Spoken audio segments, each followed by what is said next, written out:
দেখা যায় যে আমি এক গ্রুপ, আপনি আরেক গ্রুপ। এমন ধরনের কিছু একটা কথা আপনাকে বললাম, আপনার মাথায় রক্ত উঠে গেছে, হওয়া স্বাভাবিক। তখন আপনি আমাকে মায়ের নিয়ে আসছেন, ঘুষি নিয়ে আসছেন, এই দুই পক্ষ লেগালেগি হয়ে গেল। তাহলে এই যদি আমরা এগুলো যদি কিভাবে আমরা বন্ধ করব? সরকার কি কোনো পদক্ষেপ নিয়েছে? নেয় নাই। কারণ ওনারা জানেই না যে আসলে ইলেকশনের আগে বা ইলেকশনের সময় কি ধরনের ঘটনা ঘটে এবং আগে কি ধরনের ঘটনা ঘটেছিল এবং এইগুলি কিভাবে নিয়ন্ত্রণ করতে হবে। আসসালামু আলাইকুম।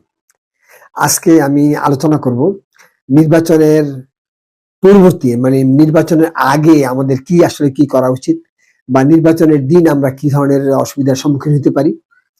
এই যে টোটাল যে জিনিসটা এখন থেকে নির্বাচনের দিন পর্যন্ত, এই গত 53 বছর যে আমরা কি ধরনের অসুবিধায় ছিলাম বা কি ধরনের অসুবিধায় মানুষ ছিল, এইগুলাকে কিন্তু পর্যালোচনা করে আমি মোট 10-11টা পয়েন্ট আমি উল্লেখ করেছি।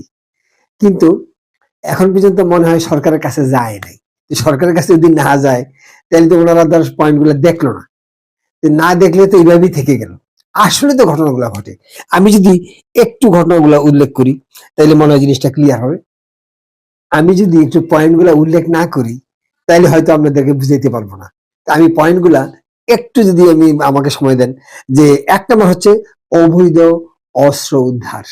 আমরা যদি অবৈধ অস্ত্রগুলো যদি আমরা উদ্ধার না করি তাহলে দেখেন কি হয়। গত এত বছরগুলাতে কি ধরনের সমস্যা হয়েছে আপনারা একটু পিছনে সাইডে চিন্তা করবেন, তাহলে দেখে যাবেন সবকিছু আপনারা বুঝে যাবেন যে অবৈধ অস্ত্র যদি থাকে তাহলে আমরা এই অস্ত্র দিয়ে কি কি করি। নাম্বার 2, মারামারি বন্ধ করার জন্য কি কৌশল অবলম্বন করছেন।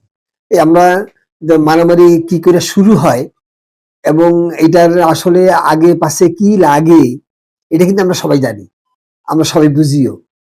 তাইলে আমি একটু বলি যে হুমকি, ধমকি, অশালীন যে শব্দগুলি আছে, উস্কানিমূলক যে শব্দগুলি আছে সেগুলো কিন্তু আমরা ব্যবহার করি। দেখা যায় যে আমি এক গ্রুপ, আপনি আরেক গ্রুপ। এমন ধরনের কিছু একটা কথা আপনাকে বললাম, আপনার মাথায় রক্ত উঠে গেছে, হওয়া স্বাভাবিক। তখন আপনি আমাকে মায়ের নিয়ে আসছেন, ঘুষি নিয়ে আসছেন, এই দুই পক্ষ লেগালেগি হয়ে গেল।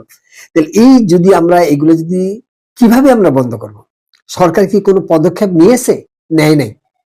কারণ ওনারা জানেই না যে আসলে ইলেকশনের আগে বা ইলেকশনের সময় কি ধরনের ঘটনা ঘটে এবং আগে কি ধরনের ঘটনা ঘটেছিল এবং আমি আসি তার পরের পয়েন্টে।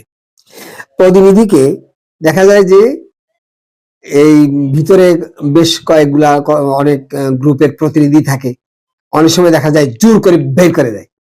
আপনারা মনে হয় এগুলা এখনো দেখেন নাই। গত